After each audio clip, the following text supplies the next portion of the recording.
बिस्मिल्लाहिर्रहमानिर्रहीम। अस्सलाम वालेकुम नाज़रीन, मैं हूं डॉक्टर अली और आप देख रहे हैं मेरा फेसबुक और यूट्यूब चैनल।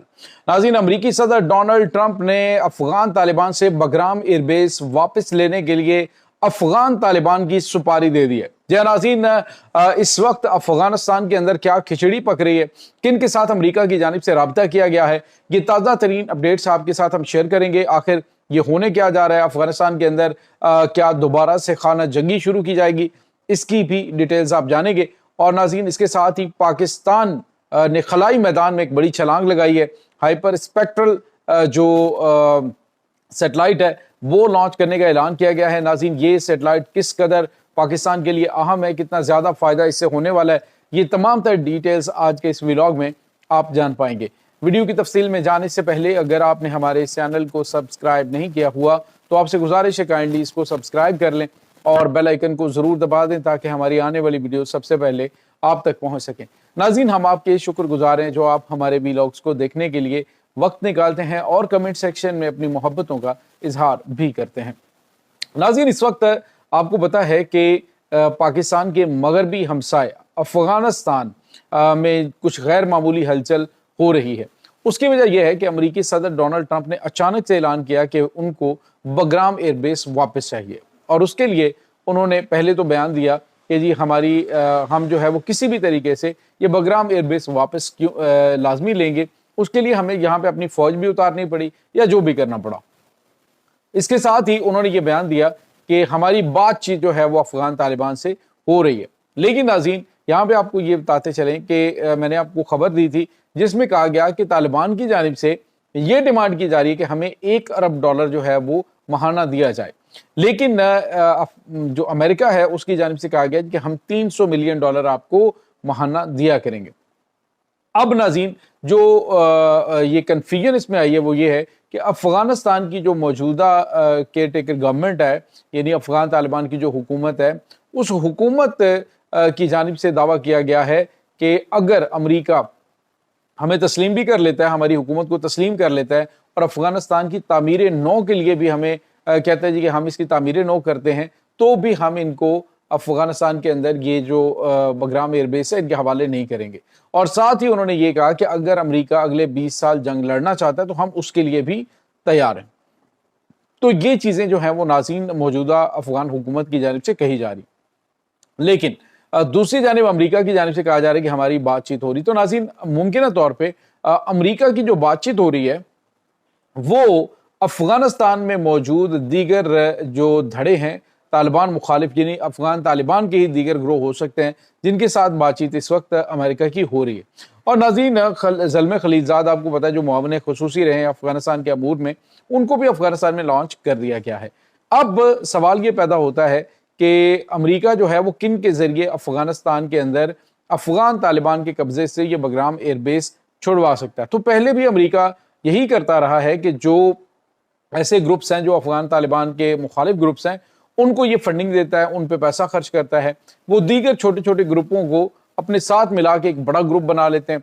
और अगर नाज़रीन यही गेम जो है वो चल रही है तो इसका मतलब ये है कि मौजूदा अफगान तालिबान हुकूमत की जो सुपारी है वो दे दी गई। और नाज़रीन, यहाँ पे आपको ये भी बताते चलें कि 2 दिन पहले ये भी खबर आ रही थी कि मुल्ला हैबतुल्लाह अखुंज़ादा जो कि इस वक्त अफगानिस्तान के अंदर उनके सियासी लीडर हैं और मजहबी लीडर भी उनके अमीर हैं अफगान तालिबान के, तो उनकी जान के हवाले से भी कहा जा रहा है कि अफगान तालिबान जो है वो अपने सेकंड अमीर के हवाले से भी चीज़ें जो है वो डिस्कस कर रहे हैं कि वो किन को बनाया जाना है।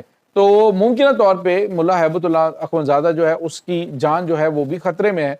और वो भी आपको पता है कि वो इस तरह से कि वो किसी से मिलते भी नहीं है, ना किसी से वो गुफ्तगू करते हैं, ना किसी सियासी से, ना किसी गैर मुल्की सफ़ीर से या जो आने वाले उनसे किसी से मुलाकात नहीं करते, बल्कि उनकी सिक्योरिटी भी अफगान तालिबान जो है उनकी बजाय जो उज़्बेक और ताजिक मुख्तलिफ मुल्कों से आए हुए जो उनके इस कोशिश के अंदर शामिल थे अफगानिस्तान में अमरीका के खिलाफ लड़ने के लिए, तो वो जो जंगजू हैं वो उनकी हिफाजत पे तैनात हैं और पोजीशन भी उनकी चेंज होती रहती है। कंधार के अंदर वो मौजूद हैं। अब नाज़रीन, खबर जो आ रही है वो ये है कि अफगानिस्तान के अंदर शुमाली इत्तेहाद और दीगर जो ग्रुप्स हैं उन्होंने अमेरिका से रब्ता किया कि आपका ये मसला हम हल कर सकते हैं, तो अगर आप हमारे ऊपर फंडिंग करें। और उनकी जानिब से $1 बिलियन डिमांड किया गया है। लेकिन 300 मिलियन डॉलर जो है وہ امریکہ دینے کے لیے رضامند ہے. مے بی کہ کہیں پہ ان کی بات چیت ہو کے افغانستان کے اندر جو اہم ترین جو ریجڈ لیڈرشپ ہے اس کا قتل کروایا جائے اور افغانستان کے اندر ایک بار پھر خانہ جنگی شروع کروائی جائے, اور وہاں پہ اسی صورتحال کا فائدہ اٹھا کے امریکہ بگرام ایئر بیس پر اپنی فوج کو اتار سکتا ہے. اور ناظرین یہاں پہ آپ کو یہ بھی بتاتے چلیں کہ بگرام ایئر بیس جو ہے وہ مشترکہ خطرات پاکستان اور چائنا دونوں کے لیے ہیں. اگر امریکہ یہاں پہ اتر آتا ہے, پاکستان نے بظاہر بگرام ایئر بیس پہ جو افغان طالبان کا موقف ہے اس کی حمایت کی ہے اور کہا ہے کہ جو امریکہ کی جانب سے کہا جا رہا ہے کہ وہ خطے کے اندر کچھ بھی کر کے اس بگرام ایئر بیس کو واپس لے گا, تو یہ ایک جو ہے وہ ناانصافی والا فیصلہ ہوگا. تو ناظرین یہ معاملات اس وقت چل رہے ہیں. دوسری جانب ایک اور بڑی اور اہم ترین خبر ہے, پاکستان ناظرین خلائی ٹیکنالوجی کے اندر خلائی میدان میں اب جو ہے وہ آگے بڑھنا شروع ہو چکا ہے. الحمدللہ ثم الحمدللہ پاکستان جو ہے وہ اب جا کے پہلے ہم بھارت سے پہلے اس فیلڈ میں تھے, کیونکہ جو پہلا اپولو مشن تھا اس میں پاکستان جو ہے وہ اہم ترین ذمہ داریاں ادا کرتا رہا ہے, لیکن اس کے بعد انفارچونیٹلی پاکستان جو ہے وہ پیچھے رہا. لیکن اب دنیا کے ساتھ قدم سے قدم ملا کے اس ٹیکنالوجی کے ساتھ پاکستان آگے بڑھ رہا ہے. چائنا کی مدد سے ناظرین پاکستان جو ہے وہ پاکستان کے اندر جو لانچنگ پیڈز ہیں, یعنی جو راکٹ لانچرز ہیں, جو خلا کے اندر سیٹلائٹ لانچرز ہیں, ان کو بھی تعینات اس کی بھی تعمیر شروع ہو چکی ہے. لیکن اب جو خبر آ رہی ہے وہ پاکستان کی جو خلائی تحقیقاتی ادارہ سپارکو ہے ان کی جانب سے اکتوبر کے مہینے میں یعنی اگلے مہینے میں ایک سیٹلائٹ جو ہے وہ خلا کے میدان میں بھیجنے کے حوالے سے اعلان کیا گیا ہے. اور یہ ناظرین ہائپر اسپیکٹرل جو اس کو کہا گیا ہے یہ سیٹلائٹ ہوتا ہے, یہ ناظرین بیسیکلی عام جو سیٹلائٹ ہوتا ہے وہ 3 سے 4 رنگوں کے اندر جو ہے وہ فنگر پرنٹس جو ہیں مختلف چیزوں کے, جیسے زمین ہے, پانی ہے اور پہاڑ ہیں, اس طرح کی جو چیزیں ہوتی ہیں ان کے 3-4 جو کلرز ہیں ان میں وہ اس کے فنگر پرنٹس دیتا ہے, تصاویر دیتا ہے. لیکن ناظرین جو ہائپر اسپیکٹرل ٹیکنالوجی ہے یہ بڑی جدید ترین ٹیکنالوجی ہے, اور اس کے ذریعے یہ بڑا کلوزلی ہر چیز جو ہے اس کا ایک الگ الگ کلرز کے اندر جو ہے وہ فنگر پرنٹس دے رہا ہوتا ہے. اور یہ جو ہائپر اسپیکٹرل ٹیکنالوجی ہے اس کے ذریعے ناظرین زراعت کے شعبے میں پاکستان بہت بڑی جو ہے کامیابی حاصل کر سکتا ہے.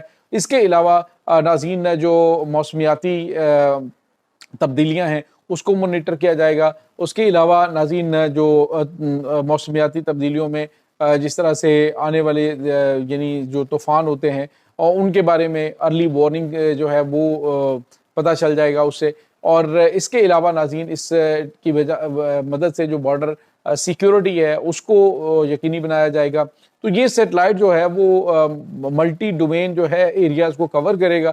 پاکستان کے لیے یہ ایک بڑی اہم ترین پیش رفت ہے. اس سے پہلے چائنا اور بھارت جو ہائپر اسپیکٹرل ٹیکنالوجی ہے اس کے استعمال کر رہے ہیں, یہ سیٹلائٹس ان کے آلریڈی ورکنگ ہے, اور پاکستان جو ہے وہ اب دنیا کے ساتھ جو ہے وہ قدم سے قدم ملا کے آگے بڑھ رہا ہے. اور انشاءاللہ یہ اکتوبر کے اندر تاریخ جو ہے وہ ابھی اناؤنس نہیں کی گئی, لیکن اکتوبر کے مہینے میں اس کو لانچ کیا جائے گا. یہ ایک بڑا خلائی میدان میں پاکستان کا کارنامہ ہوگا, اور آنے والے دنوں کے اندر خلائی پروگرامز جو ہے اس میں بہت بڑی بڑی ڈیولپمنٹس پاکستان کے اندر ہونے والی ہیں. یہ ناظرین اس وقت تازہ ترین اپڈیٹس ہیں. اس تمام صورتحال کے بارے میں آپ کا کیا کہنا ہے کمنٹ سیکشن میں اپنے خیالات کا اظہار ضرور کیجیے گا. انشاءاللہ بہت جلد ملتے ہیں ایک نئی ویڈیو میں, تب تک کے لیے اپنا بہت سارا خیال رکھیے گا. اللہ حافظ.